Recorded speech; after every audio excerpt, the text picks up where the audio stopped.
You should've never doubted me. I'ma work to my last breath. I'ma hustle to my last breath. Yeah, you should've never doubted me. The pain and the struggle followed me. My daddy never been that bothered me. And these cold streets made a man of me. Know a time it'll come, they doubt me. Had to keep them OGs around me. Welcome back to the Why So Serious podcast. We are finally back for some more movie reviews. Sorry everybody who checks in for our movie reviews. I've been having a lot of shit going on, but I think we're about to get back in the swing of things. And I got my man Rashanii back for some more movie reviews. What's up, man? First things first. I, Rashanii, watch all the movies.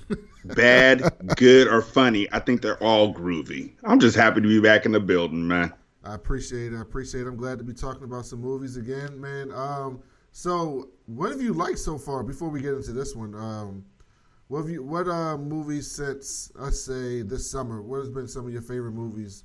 I mean, this fall, sorry. What's been some of your favorite movies this fall? Dang, there's so many. Ralph Breaks the Internet was a good watch. Really enjoyed seeing that one with the kids. Dang.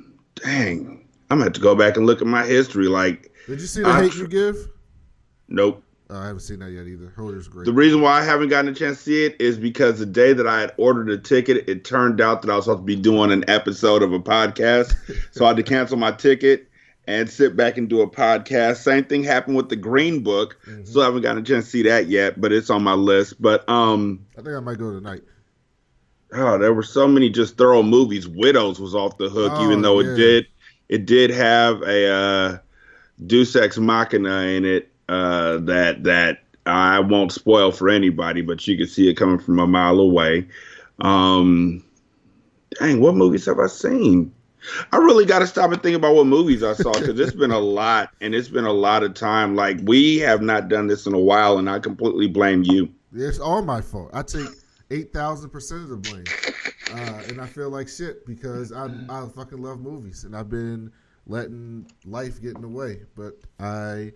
And a lot of that is even my own fault too, because I could have went and saw movies, but I was being a crazy person. So I am past that stage now, and I am ready to get back into what I love. So we are here today to talk about Creed 2. Under the tutelage of Rocky Balboa, heavyweight contender Adonis Creed faces off against Victor Drago, son of Ivan Drago. This film was directed by Stephen Caple Jr., stars Michael B. Jordan, Sylvester Stallone, Tessa Thompson, all the people from the first films, Felicia Rashad, and also Dolph Lundgren's back as Ivan Drago. What did you think about this film overall? Well, this is kind of like my other Incredibles 2 type movie. When I say my other Incredibles 2 type movie, Incredibles 2 was a movie that I've been waiting years for. And Creed 2 to me was really nothing more than Rocky 4 Part 2. Mm-hmm. The whole premise was a continuation of that movie or a result of that movie, and can really Creed 2, which is a generic name, it should have had a subtitle, and the subtitle should have been Creed 2, The Sins of the Father. Yes, excellent. Because all of this, this whole movie was based on three fathers reconciling the mistakes that they made that led to their children's present. Mistakes they made in their past led to their children's present. And I think that when you look at it like that, it becomes a whole different movie. I did have some issues with it, but overall, I enjoyed this movie for the beautiful time that it was. The theater I went to see it in, when I went to see it, it was full of just black folks. It was just magnetic. It was magic in there. And I truly do urge everybody who goes to see a movie, if you can go see a movie with black people, that's probably the best way to see a movie ever. Because we may talk through the movie, but while you're getting mad about people talking through a movie, we're actually bringing up things that you may have missed about the movie that makes you want to say, oh, well, let me look back and see if you know how big of a deal that really was, or blah, blah, blah, or whoop-de-bam. So I thought it was a really good movie. I just thought that there were some things that they screwed up on, like, pretty bad. Yeah, I agree. I thought it was a really good movie. I thought they rushed some parts of the film, and then other parts they prolonged too long. So it was kind of a mixture of the two. I really enjoyed the narrative that they were telling. It's an obvious narrative, so this is not one of those movies where you're going to be like, what's the twist? Like, you know what the twist is. Like, this movie is very straightforward, and it should be. Like, the story of this film is very straightforward. We spoil shit here, so basically, Creed becomes the heavyweight champion of the world. Ivan Drago, who's the guy who killed his father in the boxing ring, his son is now a boxer, and he is coming after Adonis for his belt and to get revenge. And then what we find out is that it's also because after Ivan lost, he basically got exiled from Russia, and all his wife left him or his girl left him, and he's basically been shit ever since. And so the film is a story of how Adonis is trying to avenge his father, but also some things his father did or didn't do that led to his death. Rocky, they had a subplot with him and his child, but also Adonis is like his surrogate child, and how he could have helped his dad from dying. And then also Ivan and what was his name? Victor Drago, and his growing up and what he had to deal with. So, and they also kind of flipped it, how they went from bare bones and what was motivating them to the money and what motivated them and how that affected their fight was really, really good. But the first thing I want to talk about with this film is, and it's kind of started with Creed, the first Creed film, and moving into this one is, can somebody please tell me at what point when Sylvester Stallone became like an actual actor? Because this dude was acting in these last couple movies. You know what? It wasn't the Expendables, but it was somewhere between the Expendables and was it Don't Throw Mom Off the Train? Like, he has slowly but surely built himself into a credible actor. And I think that I really noticed it in Guardians of the Galaxy 2. Yep. It was a pretty nuanced performance that he did there. And really, the performance he did here was really resembled the performance he did at Guardians of the Galaxy. Like, the pain that he had in this movie from being a deadbeat grandfather and a deadbeat dad was reflected in the pain that he had in that movie when he was telling Yondu, we don't mess with you no more. So I think that he finds a way to act and then he sticks with it, and then somebody will suggest a different way to him, and he'll stick to that for a while, and he'll just keep moving and moving. But it worked. This man's 72 years old, and I watched a ton of Sylvester Stallone growing up, and he was horrible. Like, he was not good. Like, people love those Rocky movies, and I get why they love those Rocky movies. He was not good in those Rocky movies. He was not. He wasn't good in those Rambo movies. And then in this film, like, the facial expressions he's making, the nonverbal cues, just the way he's just moving. Like, he's telling stories with just how he's walking into rooms and how he's walking out of rooms and how he just tilts his head sometimes. It's just, I'm like, did he decide to take acting classes at 65 years old? Like, when did this man learn how to act? But there's parts in this film where you really get sucked into the moments. Like, you can feel the emotion between him and Adonis. You can see the pain that he's dealing with when he's like thinking about his relationship with his son and not knowing his grandson. And like, you can just see it in all, like, everything is just jumping off the screen. And I thought he stood out in this film. Even more than Michael B. Jordan, because I expect Michael B. Jordan to be good. But I thought Sylvester Stallone was absolutely the standout in this film. I didn't. Oh, who'd you think? Was Tessa? She was great too. Tessa killed it. Oh yeah, she Tessa was great. destroyed every single scene she was in. Not only did she destroy every single scene that she was acting in, but she can sing. Who knew that? Mm-hmm. I didn't know that. When I went on Spotify to see this soundtrack, because I was like, that bangs. I wonder who really sang that. And it was like, she really sang that. I was like, that's crazy. Because she did the damn thing. Like, it was Tessa Thompson is just, she deserves way more respect than she gets in the world of acting. I mean, black women as a whole deserve more respect for the dynamite performances they do, but she took this film and was like, I know that this is about boxing, but hold up, I'm about to put my stamp on it. The bad thing about her role isn't her. It wasn't anything about her. The bad part about the way that they portrayed her role was the only issue that I really had with the movie. Strong black women narrative? No. Lord, no. Lord, no. The having a deaf child is a detriment. Yeah. Like, it's a horrible thing. Like they made it like movies and just people in general have an opportunity to change the narrative as far as what people have believed for so long about certain things. And we've changed the narrative to an extent as far as mental illness and mental health and whatnot. But this whole idea about a child being different or being less loved or being worse because they're deaf or they're autistic or they have Down syndrome or anything like that is just so aggravating to me. It's a lazy trope. It is a lazy way to add drama to a movie that didn't really need that drama in the first place. That baby was beautiful. That baby was healthy and beautiful and vibrant. And they just had to say, oh, but she can't hear. And no. So what? She can't hear. Y'all already know sign language. Get cracking. You have a beautiful, healthy child. Go forward and be a great family. And so for that to just I'll be real. Keep it real.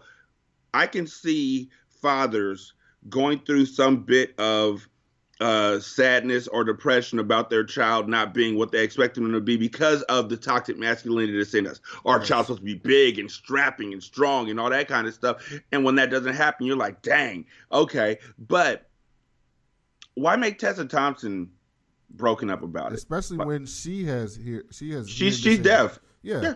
But here's the thing. At first, and I agree with you 100%, I thought they were going to play it in a good way, because when they first brought it up, I was like, yeah, that makes sense. Like, she wasn't expecting to have a child right now, and so of course that might be something that goes through her mind and through Adonis's mind. Like, okay, that makes sense. And so I thought they were going to play it as like, what if the child is deaf? And they would be like, if she's deaf, you know what?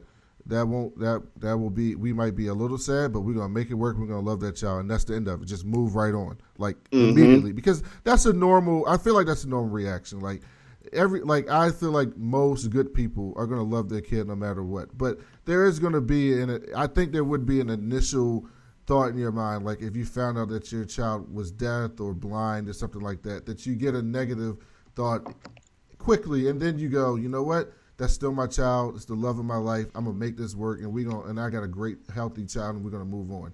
And so I thought that's what they were gonna do. I thought they were gonna have that one scene where they thought about it, and they were a little bit sad, and then they were like, you know what? But that's right over. We're fighters. Because the whole thing is about they're fighters, and so I thought they were gonna be like, you know what? We're fighters. We're gonna fight through that. We're gonna be straight, and that's what I thought it was. But then they go back to it after the child is born. And you get this whole long scene of them being sad, and even that I understand. But they didn't play it as like, damn man, I'm sad my son, because they didn't even. Cause this is what really pissed me off about it, is they didn't play it as, I'm sad that my daughter has to go through life being deaf. And I think that's what they were shooting for, but that's not how it came across. How it came across to me was, I'm sad that my daughter's deaf, as opposed to, I'm sad that my daughter has to go through life deaf. And that may seem like a small difference, but to me, there's a big difference. There's a big difference there because it seems like they were personalizing it with them, and they were making it about them having a deaf daughter as opposed to their daughter being deaf. So I agree with Rashanii 100%. I didn't like that part of the story a lot at all, but I did think the initial part of them bringing that up made sense, given her disability. It could have added to the conversation, right. Because a lot of folks honestly don't know that some of these things are genetic. Like, they don't know that. They just think that it's a roll of the dice, but it's not. And so that could have been, hey, let's educate folks real quick. Rocky movies, and I was just talking with somebody about this at my basketball game today. Rocky movies fit a motif. Mm-hmm. Rocky fights the first time. He's overly confident. He loses because he doesn't train well or whatever, while the other person is going hard in the paint. He goes, he licks his wounds. He's sad for a long time. He talks to people. He gets over his sadness because some breakthrough happens. And then he goes and trains in a different location. And he goes and he fights this person again, usually in their hometown or whatever.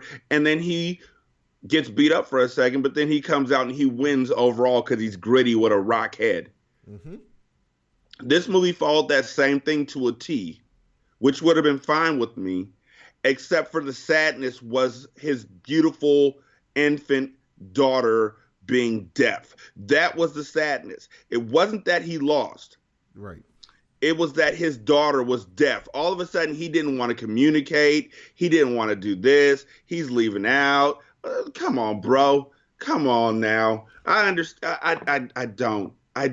And maybe it's because I'm older and I've seen my kids struggle with mental health. I've seen my kids struggle with just life in general. And I'm like, you know what? All of them are still perfect, though. They are perfect in their own way. They are beautiful to me. Your first baby, I know you expect perfection, but this just was not right. It wasn't right that they did this at the expense of this. They could have had something else happen where this baby, they could have done something else to manufacture the drama. That's all I'm saying. And they started it because they started showing how he was spiraling after the loss. Mm-hmm. They started there. He was like not talking to Tessa. His mom was worried about him. He went to the boxing training facility and then backed out again. Like, they were showing how he was dealing with this loss and this failure that he hasn't really felt before on that level in that way. And especially, and I really love how they played up how he technically won the first fight, even though the whole world thought he lost. I thought that was a brilliant plot point in this film because they could have just had him lose. Like, Rocky just would just lose, get knocked out or lose the fight. They had him get his ass whipped, and then Victor Drago cheap shots him, uppercuts him while he's down to get disqualified. So technically he was still the champ. But he's basically like the champ that everybody knows lost, right? So that's like even more shitty because you're walking around with this belt that the whole world knows you don't deserve. And so I thought that was a very, very good way to put that in the film for him to go through that. So I don't think they needed to add that other part at all. So I agree with you. I will say this. What did you think about? I did notice. Well, I kind of have a feeling what you think about, but I noticed that they didn't give Homeboy very many lines. Who? Oh man, I know exactly what you're talking about. Victor was just cute. He was just supposed to be there to be big and bulky. He didn't say, like, his dad was his voice. Period. First of all, shouts out to them for having Ivan Drago show back up and talk about how Apollo Creed's picture was up on the wall in Rocky's restaurant. I didn't know Rocky had a restaurant. Didn't nobody know Rocky had a restaurant because Rocky never talked about the restaurant. Oh, he had the restaurant in Creed 1, though. He did? Yeah, I don't remember that part. Creed 1. Yep, Adrian's. He had that in Creed 1. But, yeah, I never seen it before then. And so he why is my picture on the wall and all this good stuff, blah, blah, blah. They only showed the son during the training montages. They only showed the son during boxing matches. and they only showed the son for a reason to have Bridget Nielsen show up in this film, or I'm sorry, Bridget Stallone to show up in this film. And can we okay, look, Rock, Sylvester, I'm gonna call you Sylvester because you wrote this movie. No, you didn't. Somebody else wrote it. Wait, you had a part in it though. I'm gonna just call you Sylvester. Sylvester, whose idea was it to make it so then once Ivan Drago lost, his wife immediately left him and married the consulate of Russia? But not even funnier than that, in the fight with Adonis, she left before it was over. Right. That nigga wasn't even out yet because he was winning by points. All he had to do was last. And she was like, this nigga gonna lose. I'm out. I don't want to see this nigga get knocked out. And he left. And by the way, this nigga's name is, the dude who played Victor, his name is Florian Munteanu, I think. I don't know. This is his second film. And the other film, he was just a random dude. So this is his first, film.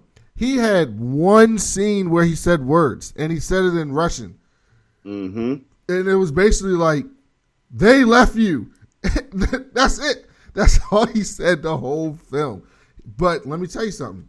He had a real good mean face. They had a good mean face. He can make a lot of money and have a whole career being the muscle in movies. He could be muscle in movies or henchman, and he can make a nice little career in Hollywood doing that. So he can also play if they had done him a service, he could have been the next Tom Hardy. Yeah, but Tom Hardy can act. But we only know that because they let him talk. This dude might be like don't talk to me that way. I played Hamlet and Kemp. He might be English for all we know. But Rocky was like, this is really me and Ivan Drago's movie. So we don't really need words from you. We just need you to box a lot. I am going to say that I knew where the movie was going. It's a Rocky movie. If you don't know what's going to happen halfway through the movie, then you're tripping. Because again, I have every single Rocky movie on Blu-ray and on DVD, and I have Creed on digital. So here's the Rocky rules, ladies and gentlemen. Sit back. Like I said, he's overconfident. He doesn't train hard. The other person trains really hard and beats the shit out of him. He goes home, wallows in his tears, recuperates for some reason, starts training in a different facility, comes back out, loses for a bit, comes out resilient, and wins. Mm-hmm. In this movie, where he wasn't training hard, and did they really fight was it it really seemed like maybe 3 weeks after he won the championship? It seemed really quick between him winning the championship and him fighting Victor Drago. No, it all seemed like that came together. They just did a time jump. But yeah, they didn't tell you it was a time jump. They did a time jump because they showed him. They did a time jump because you know how you can tell it was a time jump? You can tell it was a time jump by how far along Bianca was. So when she first started, she was, barely pregnant, just after he won, because she didn't even know she was pregnant. And then by the time the fight came around, she had that bump. So that's how they was trying to show the time jump. But they didn't show it. They didn't tell you it was a time jump. If you weren't paying attention. Just look at her stomach. Let's go. Yeah, look at her stomach. So he steps into the ring against Victor, gets mollywopped. He tells Rock, don't throw in the towel. No, matter of fact, Rock doesn't show up. He tells Avon Barksdale, where the fuck is Wallace? Don't throw in the towel. He's getting mollywopped. He doesn't throw in the towel. He ends up in the hospital like his daddy did at the end of Rocky 1. As soon as he didn't throw in the towel, I knew that in the rematch, Ivan Drago was going to throw in the towel. I knew that was going to happen. It wasn't even a question to me. It's like, okay, I see they're playing this up a bit too much. They keep on talking about throwing in the towel. Rock didn't throw in the towel, and that's how your dad died. He should have thrown in the towel. If this fight happens, don't throw in the towel. I'm going to go, don't throw in the towel. Okay, somebody going to throw in the towel in this movie. When it didn't happen the first fight, I was like, okay, he going to throw in the towel in the second one. And so at that point, unlike other folks who would have thought that and then been like disappointed or bored with the movie, once I figured out how a Rocky movie was going to go, I could just sit back and watch it unfold. Yep. Mm-hmm. It was very straightforward, but it was straight. Like, I had no problem with it. So here's the thing. People think they need all these movies to have twists and turns. Every movie doesn't need to have twists and turns. Let me tell you something. And they just tried to twist this shit up and fucking he lost his second fight or you know, or the other dude just quits or some twist that you don't see coming. It would have made the movie worse. It wouldn't have made it better. Mm-hmm. So, yeah, I'm 100% here for this. Also, another thing that I noticed in this movie is that Felicia Rashad has some type of serum that she needs to She never ages. Because that woman is 70 years old, and I could have swore she was 40 years old in this film. Maybe 35. Like, there's no way that woman is 70 years old in this film. I don't know if she time traveled, but she need to share whatever she got with the rest of the world because exactly that was pretty amazing. And she was acting. So, I mean, she's always acting, though. She was good. It was good to see Dolph Lundgren back as Ivan Drago. I love Dolph Lundgren on film. I love on TV and film. He's funny on there. He just got this presence to him that I really enjoy.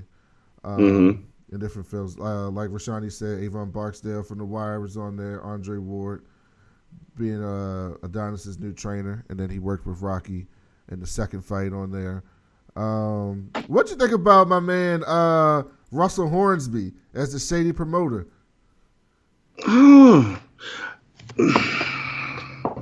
was going to mention that. I think they should have fleshed out his character a bit more. I think that he did a good job initially, seeming like in Rocky 5. I think they had somebody on there that was a Don King type nigga. He even looked like Don King, and had Rocky fighting against Tommy Guns. Russell Hornsby, I love him as an actor. I just felt like they didn't really have a need for him in this movie. It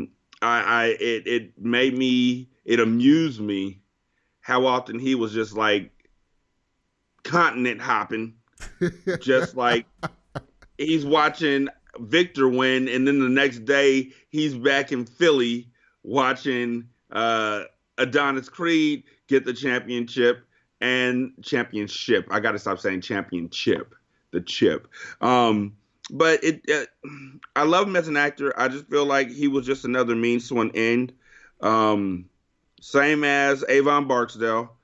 Like, oh yeah, your daddy trained my daddy when he fought against Ivan Drago the first time around. So you should train because I train and we all train. Knowing his daddy's still alive. He may not be on the film, but he's somewhere. So that was interesting to me. Avon Barksdale. Oh, his dad was. Oh yeah, his daddy's still alive. Yeah. Yeah, his dad was to get out of there. That's all I remember him because that's what he would say in every movie. Get out of there. And I felt like this movie needed more ad libs. Like, because every other Rocky movie, I know that they were in the 80s and all, but whenever they were getting beat up in slow motion, they'd have somebody say, "Look out!" And then somebody else get punched in slow motion, and then you hear somebody say, "Get out of there!" And then somebody else will get hit in the stomach, and then they go down. They didn't have that in this movie. That disappointed me. Let me see. What else? Oh, yeah, that whole Rock's a deadbeat dad storyline didn't need to be in the movie. Yeah. But honestly, it makes sense. It fits the Rocky character, though. It does, but still, like, okay, so you didn't really go into detail about why y'all fell out. I had to guess. I just guessed it after his mom died. They stopped talking because Rock was a horrible dad. I mean, I'm just saying he may have been a loving, caring father, but nigga, if you're worth $100 million and you lose all of it, you're a horrible dad, in my opinion. If I'm your son, I'm like, fuck, we're poor now and it's your fault. I don't want to fucking talk to you.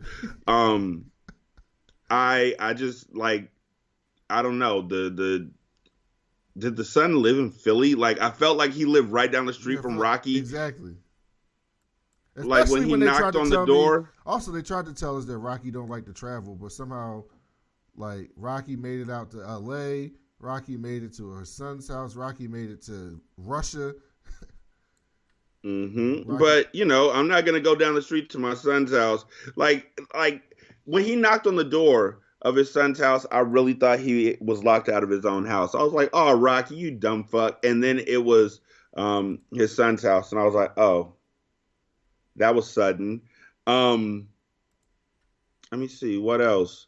Him and Adonis falling out was stupid.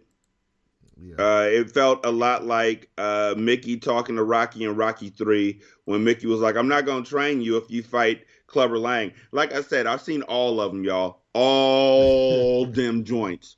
When he was like, "I'm not going to train you if you fight Clubber Lang because he's going to knock you into tomorrow."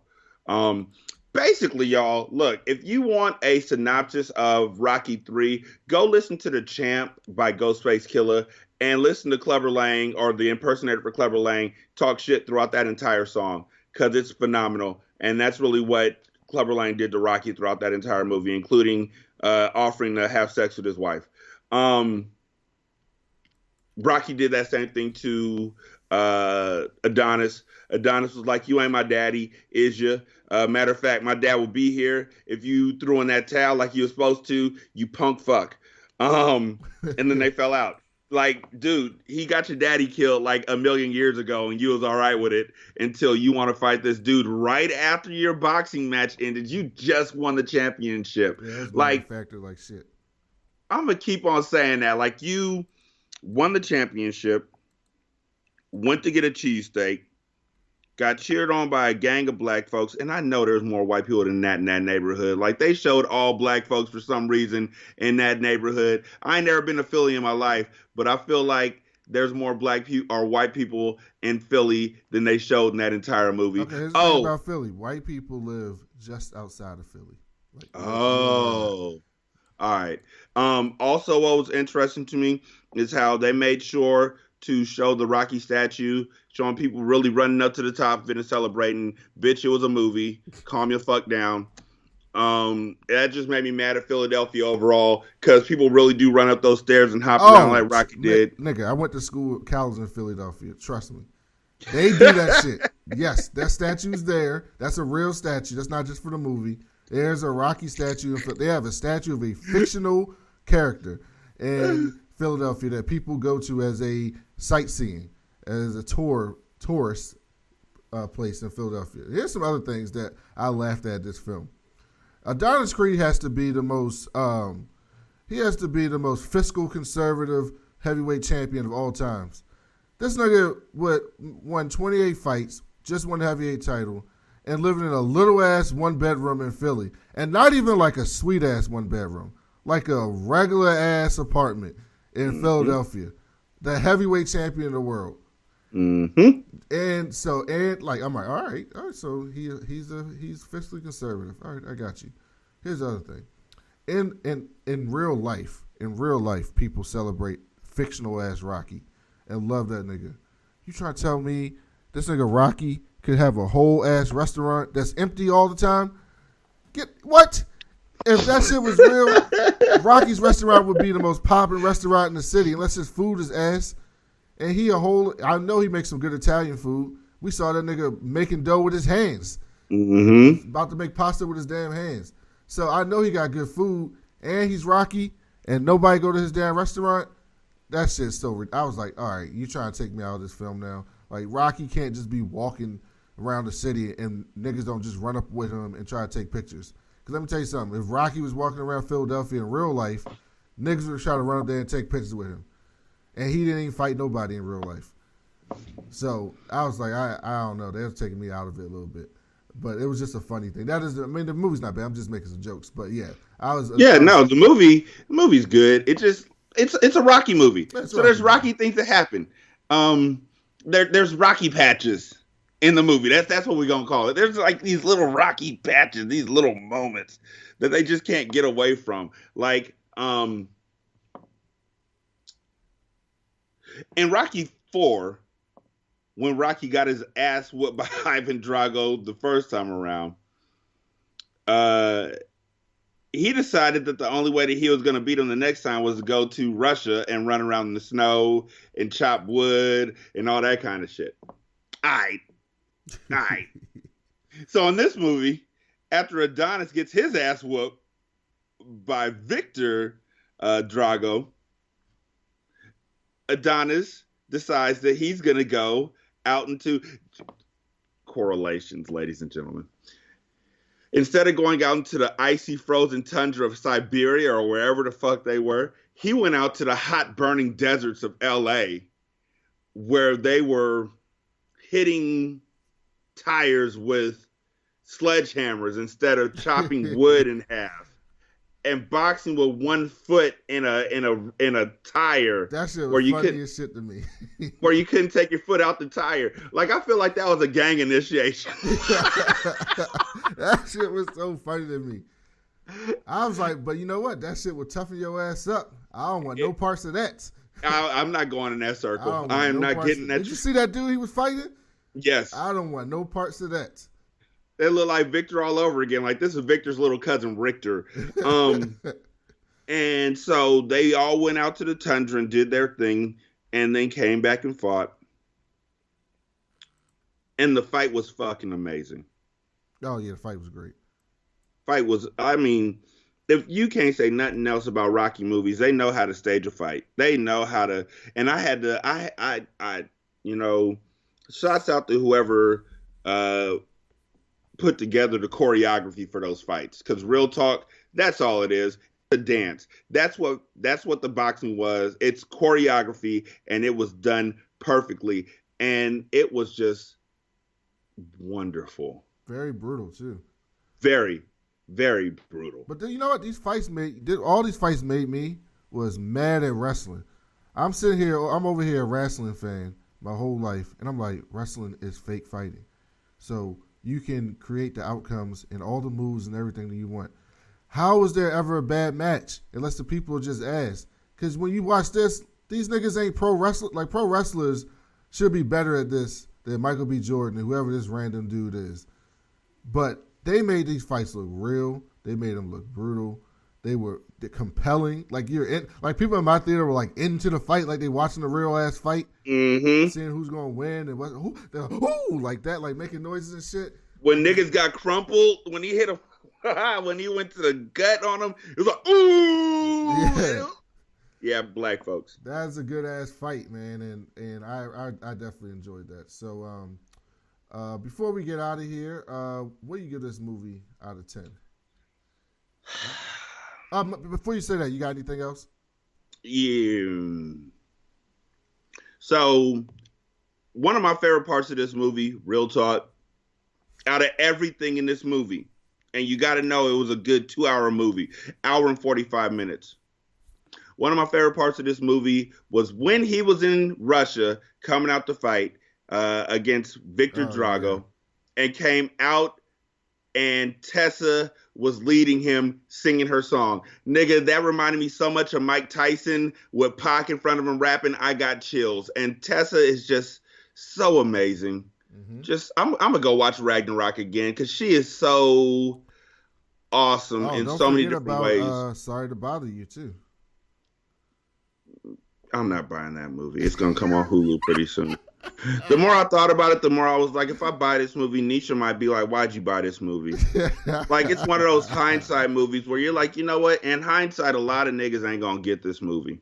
This is art cult. This is a couture. This is a high culture movie that folks are going to be like, you didn't get it? And then you're going to be like, yeah, I got it, when really you didn't get it. But nah. Tessa is the MVP of that movie. That baby is pretty close to the MVP of that movie. Mm-hmm. What's her face? Felicia Rashad is like, her and Angela Bassett just take queen lessons together because they are both just so fucking regal. And Rocky is literally just like a palooka. Like, he has worked hard to act that stupid and then just have moments of clarity that'll just like blind you. And I was there for all of it. The one thing that I didn't like was the fact that Ivan Drago was so mean to Victor. Oh, yeah. I wasn't feeling that. Like, it wasn't established why. Like, don't take your anger out on him because his mom left. Like, he never had a mom. No, So, you know what he was? He was one of those like tennis parents or those basketball parents, like those white parents that are like, I'm living vicariously through my son, and he gonna make all my sins go away. What was that white football player? Tom Marinovich, his dad. Yep. That's who he was. He was the dude that was successful but lost it all and got shamed, and he gonna make his son fix everything that went bad for his life. Because there's a scene where they're at this dinner table, and his son's like, why the fuck are we here? And his son's basically like, these people kicked you out. Why are you fucking parading around for them? And he's like, I got to get back to Russia. Russia's our home, blah, blah, blah. And his son's like, Dad, nigga, I don't want this life. I don't want this shit. Like, I fight because I want to fight, and I fight for you, but I don't want to be around these niggas. And he said, like, I don't know that woman. He's talking about Bridget Nielsen's character. He's like, I don't know that woman. Like, why am I over here, like, tap dancing for her? I don't know her. And I swear to God, if I was in a situation where my mom showed up with another nigga and I knew that she had walked out on us because my dad lost a boxing match, I would have left too. I would have. Like, I have nothing to say to her. Don't challenge me to say nothing to her. Don't ask me why I'm not being nice. Don't ask me why I'm not giving her the secret handshake that you and I have. Shut the fuck up and let me ride home in silence. Please don't talk to me, woman. Don't look at hey, this is not a Mike Jones video. It ain't no back then you didn't want me, now I'm hot you all up on me. Like, just get up off me. Get away. All of a sudden, we're rooting for you, Victor. Motherfucker, you know my full name. You better call me by the nickname you gave me when I was a baby. Look, you can see him steaming, too, in that scene. He was steaming. It was just building up. They tried to give him, what'd they give him in that box? What the hell was that? They gave him something, like some Russia thing, and they gave it to him in the box. They're like having him at this super nice-ass dinner, and he's just steaming. And then his mama walks in, and it looked like he was about to explode. That was like he couldn't speak act, but he was doing some good faces in this film. Oh, he did some good smoldering. He was quite upset throughout the movie, and you could tell why. Like, all of his anger was justified. All of it, yep. And I kind of felt bad. I thought we were going to get a scene where, like, him and Michael and him and Adonis were talking, and he figured out, like, what the hell he was going through. Because they both were going through shit at the same time, and I kind of like how they contrast that in this film. One thing, now that you mentioned it, the one thing that I wasn't feeling was when they were doing the face-to-face thing that they do before every boxing match nowadays, like for promotions or whatever, and it wasn't Victor that Adonis got. Well, I guess that makes sense that he wasn't mad at Victor. He was mad at Ivan Drago. Yeah, he killed his daddy. Yeah, that made sense in hindsight. Yeah, that makes sense. So out of 10, what you give this film? Probably a 7. It's still a Rocky movie, and that honestly, that whole thing about the baby being deaf did take a lot out of it because it had me thinking, like, what kind of research did y'all do? But the fighting was dope. Tessa was dope. Michael B. Jordan was pretty dope. Some of it, he seemed like I should be back in Wakanda, but by and large, it was dope. I am gonna buy it when it comes out and probably watch it every so often. It really made me think about my dad because my dad was the one who was the Rocky fan in our family. So I was like, dang, he would have really liked that, but it is what it is. So he didn't get a chance to go and see it with me. Hopefully sometime in the future he'll get a chance to watch it and we'll talk about it. But overall, 7.5. Yeah, 7.5. Final answer. Yeah, this movie, I enjoyed it. I gave it an 8. Enjoyed it a lot. Had some small issues, but nothing to make you not want to see this. If you're into Rocky movies or you're into sports dramas or dramas in general, go see this film. It's probably the best. This, along with Creed 1, it's definitely the best acted Rocky film. There's good acting up and down the cast. So go see this film if you're into Rocky movies. Go see this film if you want to see a good movie this fall, a family film. It's pretty much a family film. You can take some kids. You can take your kids. Yeah, so it's a good film. So go see this film. It's definitely something you should enjoy. Last thing, just tell everybody, since it's been a while, about the single simulcast and all the other projects you've been working on since the last time you've been on here. Oh, man. So now I do a podcast called Unburdened. It's a show about 3 black men discussing mental health and toxic masculinity and unwrapping it in this world. We actually record live every Sunday on Facebook. We record at about noon Pacific Standard Time, and it's a good time. It's about an hour or so. We have spoken about such things as the whole idea about black men not being able to be sick, like your dad saying you could take a day off from school when I take a day off from work and never using vacation or anything like that. We talked about expectations of our kids. We talked about marriage and growth and things of that nature. It's really, really, really awesome. Of course, I'm still doing single simulcast in the Dream Team, and we're doing Storytellers. Just waiting for the next episode to come out, but we have like 2 or 3 in the books now, just waiting to get rolling. So shout out to Stephanie from the Mocha Minutes podcast, LSPN, and Azure J for putting that together. But the other ones are just, same as it's always been. Just doing podcasts and hoping that everything turns out beautiful. I just want everybody to be happy. Same, man. So thank you for coming back. We're going to keep doing these, get back in the groove of things. I spoke with Shantae Fabulous. She's going to come on the show sometime this month. See, that's Shantae Fabulous. That is really fabulous, Roger. Yes. So I can't wait for that. She hasn't been on since, I think she came on for Black Lightning? I don't know. It was something she came on for. Oh, Insecure. She was on for some Insecure reviews. So she'll be back on for one of our weekly shows. But yeah, we're going to be back soon with more of these movie reviews. Thank you guys for listening. Remember, you can find us on iTunes, Stitcher, Google Play, anywhere you get your podcast app, Spotify. Leave us a 5-star review. It helps us out a lot. And we'll be back later this week. Thank you guys for listening, and talk to you later. Rocky like bad boy. Once you win, you gon' want more. Set a tree and need an encore. I was down on my last when I found myself.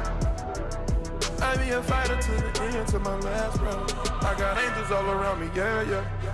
I got love all around me, yeah. I'll be a fighter to the end, to my last breath. I'ma hustle to my last breath. I got angels all around me, yeah. I got love all around me.